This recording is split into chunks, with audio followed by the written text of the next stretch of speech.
Shalom, people. This is Brother Lyles coming at you with another video, and I want to talk to you about uh, briefly what I see uh, occurring in this year of 2020, uh, dealing with the awakening of Yah's people here in America, throughout the four corners of the earth.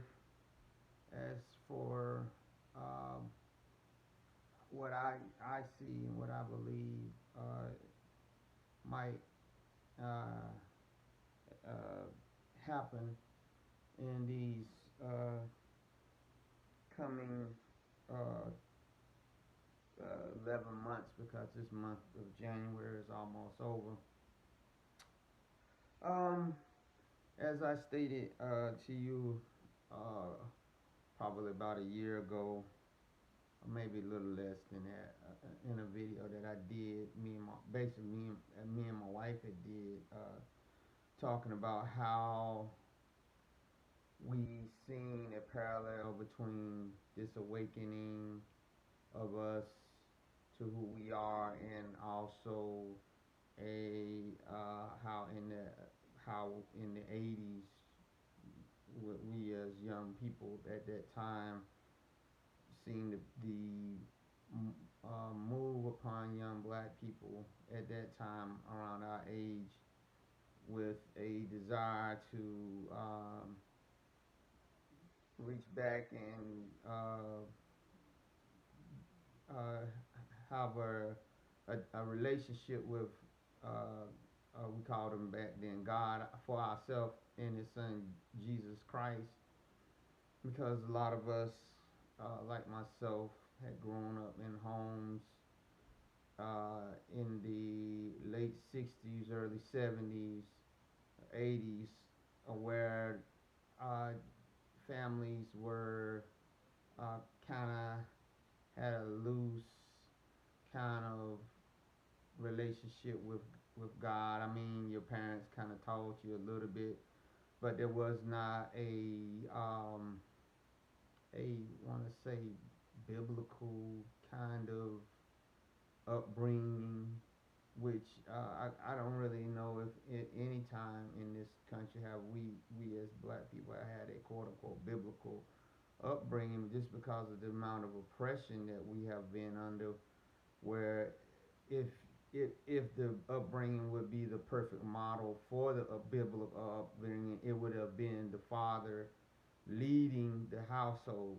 So in the sense of there ever being a time in black history where all the conditions were right for a proper biblical upbringing, where you had a solid family, where you had a solid mother father relationship, love being modeled in front of the black children, not just going to church.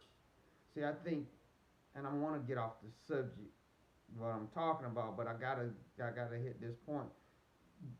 There has never been a focus on the real need of the black community, which is a strong family, in the sense of how does that relate to the church? Because if you have a solid family relationship, everything else will follow.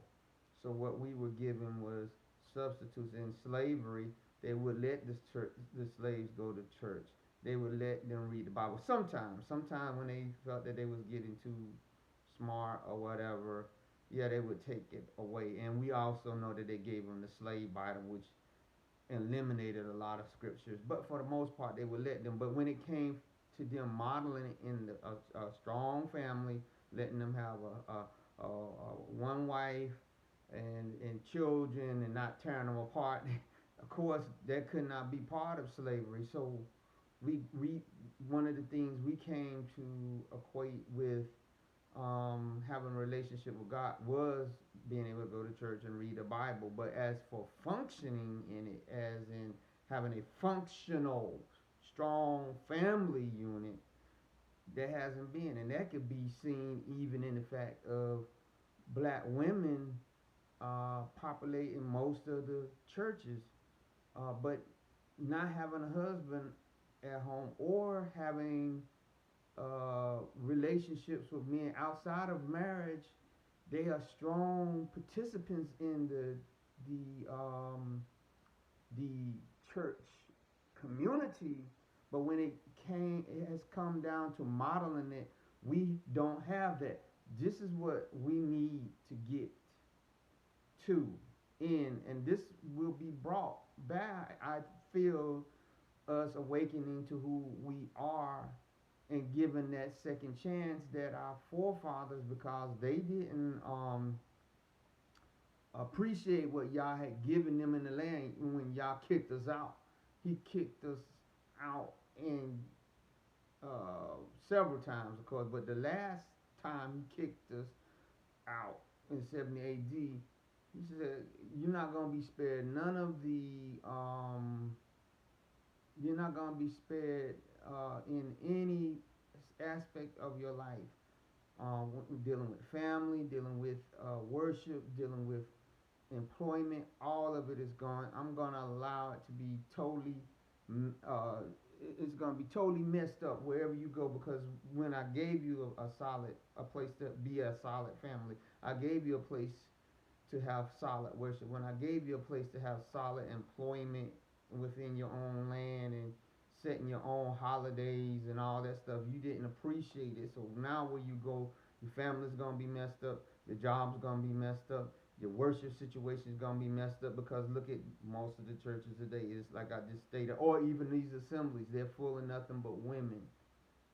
And y'all said, I'm gonna leave it like that until I get some until I start seeing a uprising, if you will, in you clamoring to me that this is what you want, and not saying, okay, I'm satisfied with going to a church where 85 to 90% of the people in there are women, and the other 10% of men, and who are mostly probably there as there to be Mac daddies and feed themselves on the flock. Until you get tired of that model, I'm gonna continue to let it go forth. But this awakening, this is why in awakening, and understand what I'm saying, and I'm getting totally off the subject, but I gotta say this. That's why you see these camps. You have these hyper masculine men, because first of all, a lot of them are not saved. But it's what it is they're trying to make a counterbalance in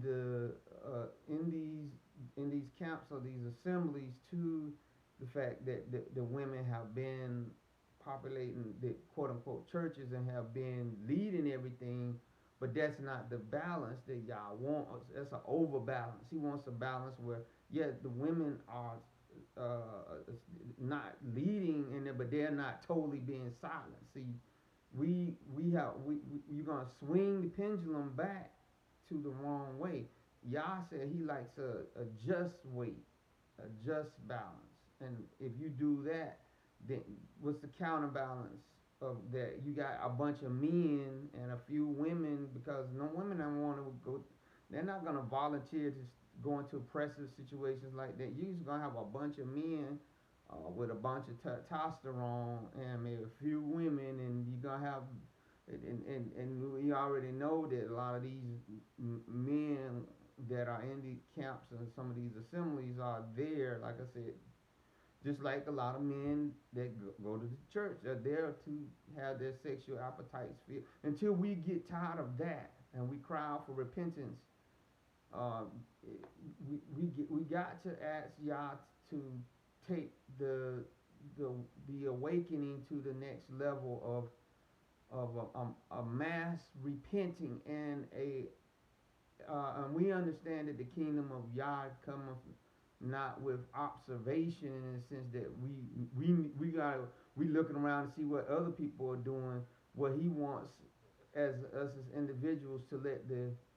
ruah, the spirit in us, lead us to to walk this thing out the way it's supposed to, the way a lot of us, when that was part of the church, wanted to see walked out. He said, walk it out. But don't wait to get to the assembly or the camp or whatever. Walk it out in your daily life. Keep praying to me. I'll get I'll get you in the fellowship and whatever camp, whatever with the right people. But right now, in your own walk, walk it out so that when you get in the assembly or with other people who have been walking it out, you won't have to waste the ministers and stuff won't have to waste their time preaching about how to walk it out. They can now focus in the people on getting the message out to other people, because to me, and even for myself, that when I was in the quote unquote church, that was to me the biggest waste of time, is that you were constantly going back to the starting line every Sunday with, let's get saved, let's, show people how to walk this thing out or whatever. And also the fact that strong discipleship was not being emphasized. It was a too much a centralized thing, again with the quote unquote doctrine of the Nicolaitans, which was a Catholic driven, because Protestant churches are nothing but a daughter of the Roman Catholic Church anyway. I can see I'm gonna have to do another video. I'm not gonna be able to do this one on what I want, because I need to continue on what I'm telling you now, and what I see has to happen, for me to know that this awakening is going to the next level. This is what I need to see, not not just in my own life, because like I said, I stated to you in the video, before I even knew about this information about us, I had been out of the Christian church over 10 years, walking this thing out, reconciling myself and my family as much as I could back to y'all, and being tested to see if I could stand, and not always being able to meet every test. But when I failed, I got back up and went back in there, and so that when I came to this awakening, I'm not gonna sink or swim if I don't see it going forth like it should, because I'm gonna continue on in my own and my family progression to try to go up to the next level of holiness. But what I couldn't understand is, this is what Yah wants, in the sense of us to have this understanding of who we are, and see in the scripture that it is us, and see in the scripture, seeing us, we understand the past failings, and we have a better understanding, because now when we read this Bible, we know this is us. And y'all already, yeah, as quote unquote Christians, yeah, we knew that we all fall down and all this other kind of stuff. But now we understand, when we read this, that this is us. We can intricately understand and pick and say, yeah, we seen how Israel did this, and this. Yeah, that's us today. This is what they did to get themselves back online. And now that Yeshua has died and shed his blood, and all those of us who are born again and filled with the Spirit, and we preach that to those that aren't, and then on top of that, help them to understand that you have a double obligation. First of all, as a new creature, but also the past sins of our forefathers against Yeshua, that he said, you shall not see me again until you say, as the nation of Israel, the 12 tribes, blessed is he that cometh in the name of Yahuwah. So you have a double incentive to walk right, because Yah is saying, okay, you're born again, but also the fact that Yeshua is not gonna be on his way back until you as a people, as a whole, are ready to say, come back. Yeshua, we need you. Forgive us for rejecting you as our king the first time. We need you. This is why in Romans he said, don't boast yourself against the natural branches. He's telling the other nations, don't boast yourself, because Yeshua is waiting for us as the sons of Yah, for us to manifest ourselves. And how to manifest ourselves? By being able to go out and do the things that the apostles and the believers of Yeshua were doing before Constantine them took it over in 325 AD and ran it into the ground and given us this current model that we have. Not to saying that there have been, awakenings to people knowing that they need to be born again or whatever, but they will always dwindle because they were being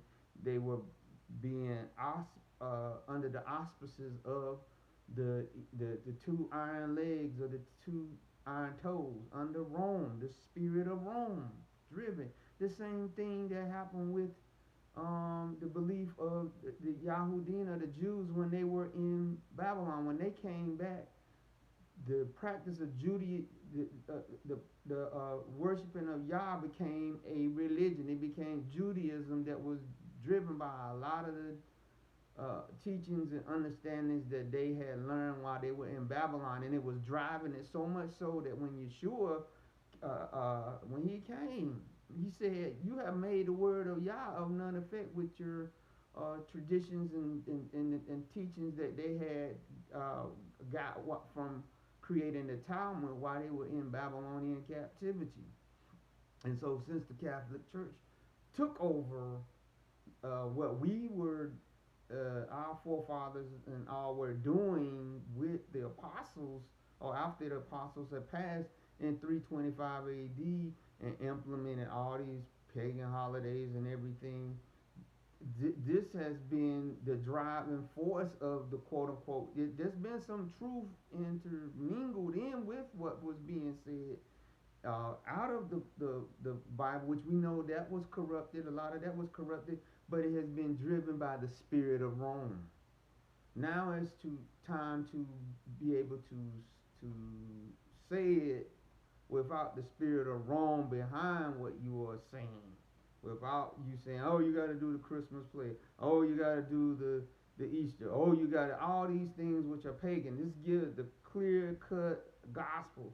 Some of the stuff that we wanted to do when we were in the Christian church. And said, "Why do we have to go through all this stuff? Can't we just get to the cut to the chase without the robes and the ceremonies and the little black books that with the members guide which nobody read or did anyway?"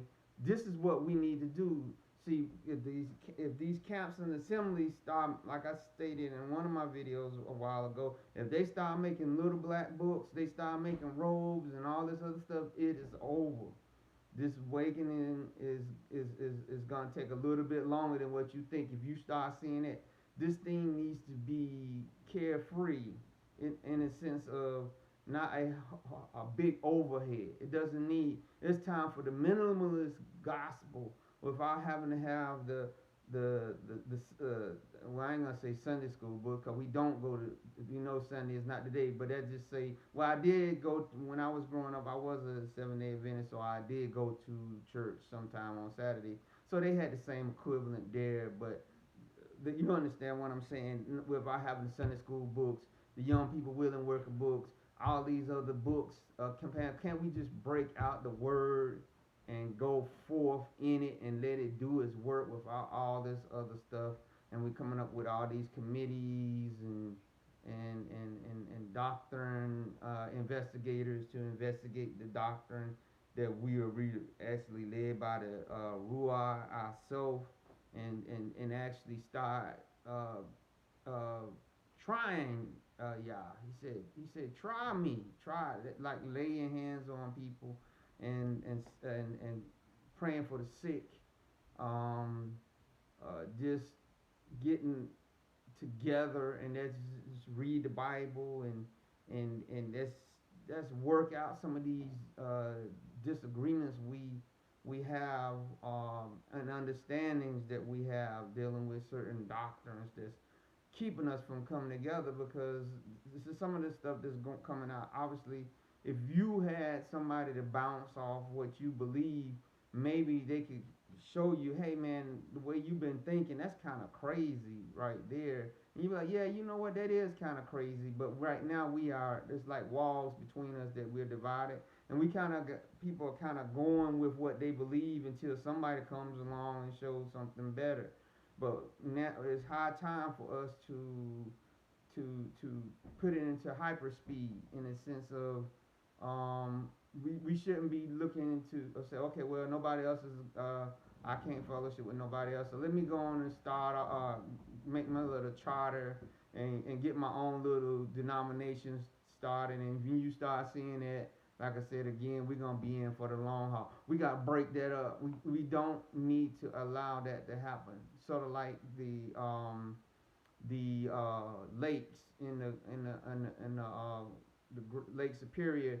They send the Coast Guard sends icebreakers up there to break up that ice so that the ships can move around and still get in and out of some of the ports. They don't wait till it freezes solid. They start preemptively sending those icebreakers out. We need to send some icebreakers out, and I'm already seeing that. I'm seeing some ministries. I seen about a week ago, two, well, actually it was three different ministries that they have slight disagreements that they don't. I seen them coming together, kind of like breaking the ice.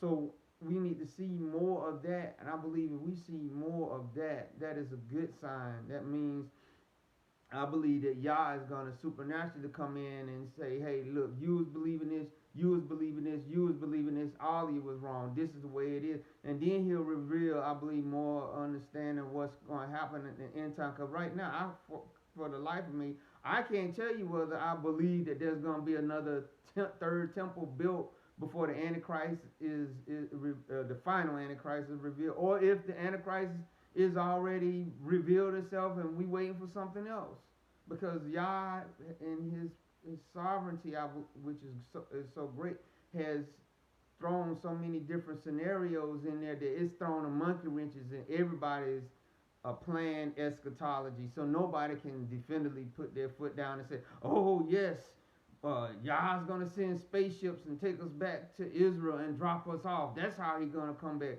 Or some people say, oh no, the European power is gonna send fleets of planes all around the world and fly us all back to Israel. Nobody knows. Or some say, actually we're gonna all immigrate to Africa and we're gonna wander around from country to country there, and then a highway gonna be built in Egypt, and we're gonna all walk through the desert and pick up roses and sniff them as we walk into Israel. We just don't know, and that's a good thing in a sense, because nobody can rise up and try to draw off people, because sometimes people feel secure in people that they believe got the future. That's why in black community you still have those little houses where they have a lady that you can go in and call Mrs. Hope, that pulls out some cards or whatever and tells you, I need to know the lottery number for this Saturday because I really feel that I'm going to hit it, or something stupid, or these people that still go to these people that we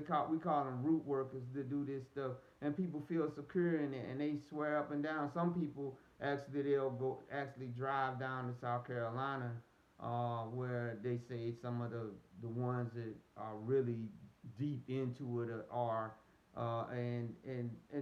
We gotta get away from all this ridiculousness stuff, and we do it in the church too. We still do it. They say Sister Sally, she's good at interpreting dreams or whatever. And most of the time, if they go into them, they trying to interpret dreams that don't have anything to do with your spirituality. It has something to do with something that just off the wall, off the cuff. All this kind of stuff, ridiculousness, has gotta cease. It's gotta cease in the churches and the camps. I really believe that the quote unquote churches, our black churches, are starting to wake up to this. You're hearing more programs coming out where people saying, I am a Hebrew Christian. I believe the very next step is those that say, you know what, let's just go with the Bible. You say you're a Hebrew, I say I'm a Christian. Let's say we're neither one of those. Let's just say we're believers in Yeshua and we're his people. Now let's go out and find out, what does this word say? There are some that's practicing the Passover. Some that say, no, you can't practice the Passover until we get to the land, or whatever. What is the key thing? I want to be obedient to Yah. So if you want to keep practicing the Passover, you do that. I'm not going to practice the Passover, but let's still get together. I think this is what we're going to have to start seeing in 2020. I really believe that. I'm seeing it, but it's not going to always be on a massive scale.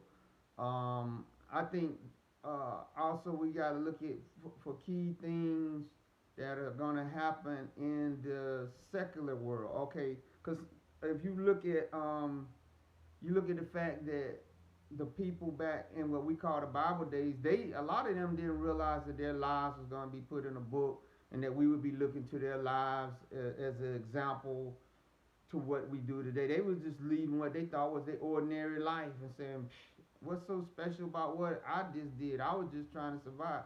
So I believe that if we look at our lives and look at some of our black people lives all over the place, that they could have we might look 100 years in the future, when after the books have been written and everything, and go back and look and see what y'all said. See, that was a sign I was using for you, but you thought it was just an ordinary event, but it was something that I was trying to.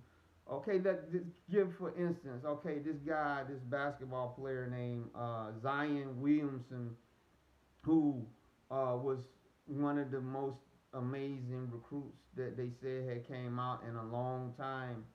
And it was just funny that he came along during this Hebrew awakening thing, and how he came out with game busters, but he keep getting injured, right? He keep getting injured, and even the fact that when he busted his shoe open because he was jumping so high and so hard, and it was like he was the perfect specimen. A lot of you could hear a lot of kind of chatter amongst the Hebrews, like, man, this is what we talking about. Yah has blessed us above and beyond with so many great abilities and everything, but then he got injured, and it didn't look like he was gonna be able to come back this season. Well, it was a big hoopla about him coming back. I think it was last week that he came back, and if you read in the book of Isaiah, one of the things that Isaiah wrote, Yah put upon Isaiah's heart, he said, one of the signs that I'm going to give you is that a special child is going to be born as a sign. Now, the first two signs of that was when Isaiah's two sons were born, between him and this prophetess. One, I guess his wife, they didn't ever say her name, but she probably apparently was a prophetess, just as he was a prophet. And they had two children. They were signs. But he also said another child will be born, which would be Yeshua. That would be a sign. What is to say that when we look back in the past, once all this is happening, that y'all said Zion Williamson birth and rise was a sign to you, his name, and the fact that he was an extraordinary human, a specimen to you, even whether or not he believed in me or not, or was even emphasizing that he believed in God or whatever. But his life was a sign, just like Samson.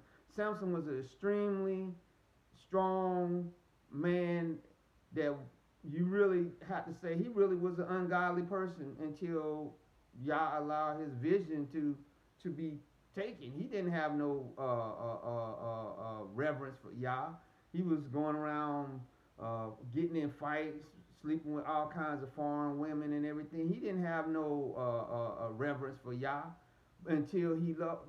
But Yah used him as a sign. The Bible said that he allowed Samson to be a heathen type Hebrew, to go around and kill off a lot of the Philistines as a sign to them that Yah was not going to leave his people defenseless. But he himself didn't come into a covenant of fellowship with Yah until he lost his eyes, and then when his hair started growing back, he made the agreement with Yah. He said, "Now that even though I've lost my eyes, I understand what you have brought me into this world to do. I broke all the agreements that my parents had made about me, messing with my hair and revealing my secret. But now all I'm asking you is to let me get my final revenge on the Philistines, and I'll die with them." So who's to say that with this Zion Williamson that we won't look back and say the rise and fall? Because one of the captions on the story they said the rise of Zion. Not Zion Williams, the rise of Zion. And what does the Bible say? Zion is rising. So I'm believing that his rise and fall of his great athletic ability and his impact on on the NBA will be a sign to us that here's the enemy trying to keep him down, but the enemy can't keep him down.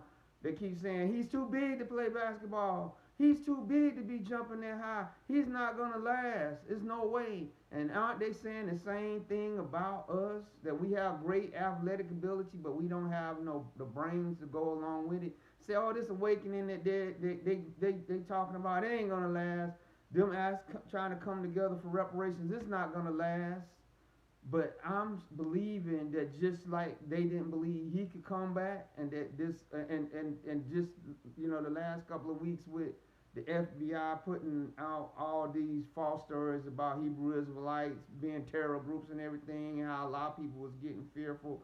But now you see that people still are talking about their belief.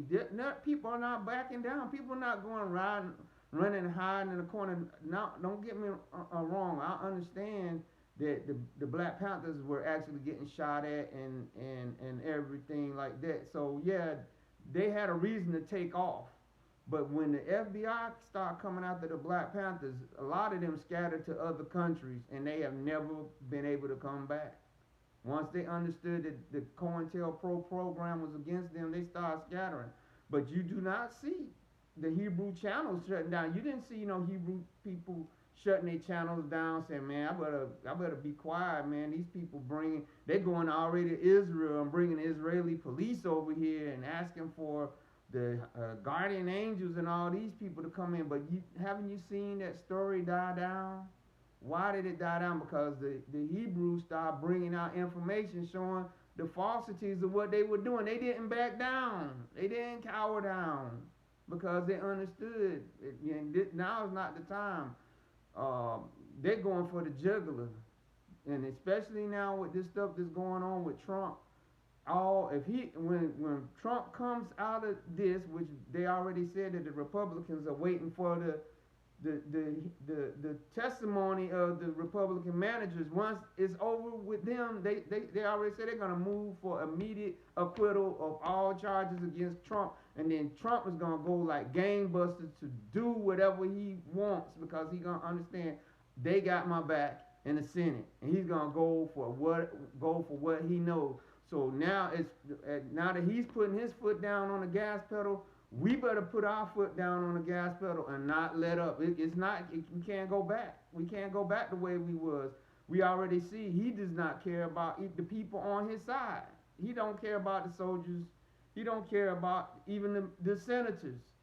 If it wasn't for Mitch McConnell, it probably would be some Republican senators that would vote against Trump and get him impeached. But McConnell has such a tight rein on him. He said, no, I'm going to move for immediate acquittal. But some Republicans understand that this is not right. But yet and still, they're going to still move. And like I said, the powers that be are going to say, now, Trump, you got to move quick and fast and hurry on everything that we want you to do before you stick your foot in your mouth. So you better get this war with Iran started, because this country owes us a lot of money, and you're not going to get it back with these little so-called job creators that you're doing. You need to get those troops over in the Middle East and drop some more bombs and buy some more military hardware and sell some more military hardware so y'all can pay us our money back. And so we got to keep our foot on the pedal when it comes to prayer and fasting and getting the word out and asking the Most High Yah to guide us and lead us, because these people they on the war path. They understand that all roads lead to the valley of decision, where Yah is gonna come down and say, I'm coming here to plead for my people, because I gave you a chance to repent. I gave you a chance to get rid of Donald Trump and get rid of all this stuff that he's doing, but you ain't gonna do it. You doubling down, you tripling down. So now what I'm gonna do? He said he would put a hook on their nose and drag them over to the valley of decision, and so that they will fight. And we already seen how he lied about Iran trying to shoot those rockets at the troops, that they indeed did injure some of our troops. So they ready too. They're ready to start firing back. They it's just a short little reprieve, and already you seen where Trump is already trying to devise a strategy to save Netanyahu's political career. He already said it. This is how much, and he had the conference at the Davos conference. He already had that. So he's already been given his marching orders that they're gonna tell him, okay, once this is over with, this is what we need you to do, and told the European powers what they need to do. And there's some significance, and not from a tabloid standpoint, but there's some significance to Prince Harry and Meghan leaving the monarchy. I don't know what it is, but that is, to me, that's some kind of sign for some reason. I don't know what it is, but there's some kind of significance to that. I don't know if that means the and right on the heels of that, they had Prince Andrew, that the Queen had basically took away his rights to be a prince. So you had two princesses that have failed just in the last 6 months, Prince Andrew and Prince Harry. So I don't know, but it's some significance to that. I don't know what it is. If something happened to William, then I know it's got to be something in there, and I don't know if that means that that the the monarchy is over. I don't know what the significance of that is, but that's just some of the things that I think that we should look for. Things that nobody else is going to be looking for, because people are going to be looking for the coming conflict between Iran and the U.S. But we need to look to each other coming together according to Ezekiel 37 and 38, because the two sticks coming together also to me is of more significance, because I really believe if this is supposed to be the quote unquote second Exodus, when all the people start coming together, that he's going to protect us. I like what one of the gentlemen, me and my wife was watching a program today, that he said that all of us cannot leave the different lands where we're at to go into the Africa, the wilderness, or whatever, which I believe this is the wilderness. Every place that we are is a wilderness, because we have to see with our eyes our enemies coming down, just like they did in Egypt or wherever you at. You got to see those kingdoms come down, just like the Hebrews could look out their windows and see the swarms of flies and frogs and stuff from Goshen. They could look down into Egypt and see that happening. We got to see that. And he said, nothing will come nigh your dwelling as long as you got the blood. This is going to really make or break people that say that they are believers. When they start seeing those that say that they are and they ain't, they're going to start to drop. That if you ain't really born again and know what Mark said when he said no deadly thing will come will harm you, and that you'll be able to tread on scorpions. You already seen glimpses of that. Last year they tried to they put out a little bit of that Ebola virus in the Congo and some people died. Now they're putting out this coronavirus and people are dying. They already had 17 and it's spreading to different little U.S. cities here. Is this gonna be the outbreak? Who knows? It came. The coronavirus, they said it's some kind of biotech lab that's 20 miles away from the city in China where it was first seen. So they could just release this and people will say, well, it ain't gonna be nothing. It's gonna be like SARS. It's gonna kill a few hundred people. This could actually be one of the viruses. Who knows? But this is more opportunity before the storm comes for us to pray and to fast and to get ourselves prepared, because he said 1,000 on one hand and 10,000 on the other, and I really believe that. I believe that we're gonna start seeing stuff that people in third world countries been seeing for years with this death and destruction and the famine and disease. It's gonna hit this country, and it's gonna come so fast, and it's gonna make some people. I believe that's what the Bible means too. We said men's hearts failing them for the things that they see coming on this earth. Some people's heart not gonna be able to take what they seeing. So I want to ask you if you like this video to give it a thumbs up, thumb down, leave a comment, subscribe, and share it. Be blessed.